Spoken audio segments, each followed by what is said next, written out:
درود بر شما. من اشکان انوری هستم، مدرس کسب و کار نوین. شاید بگین کسب و کار نوین یعنی چی؟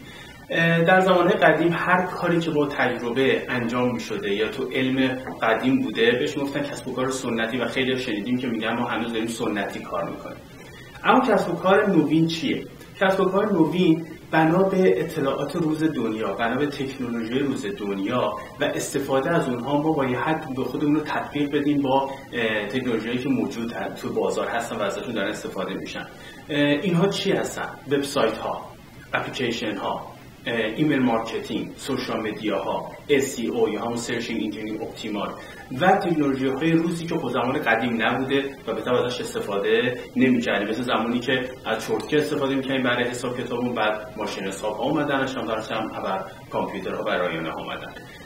ما میخوایم قدم به قدم با هم پیش بریم و این تکنولوژی روز رو یاد بگیریم و تو مارکتینگمون و تو بازاریابیمون از اون استفاده کنیم. چرا؟ چون اگر ما خودمون رو با شرایط نوین وفق ندیم و تحولی توی مدیریت خودمون و کسب و کارمون ایجاد نکنیم، قطعا شکست می‌خوریم یا قطعا از رقبامون عقب میافتیم. الان بازار رقابتیه، بازار بسیار به شدت در واقع بزرگ شده و به شدت رقابت توی سخت شده. مقالات زیادی رو خوندین در مورد اقیانوس آبی و اقیانوس قرمز که من هم در واقع چندین مقاله توی همین زمینه دادم که میتونید تو پیجم برید و بخونید.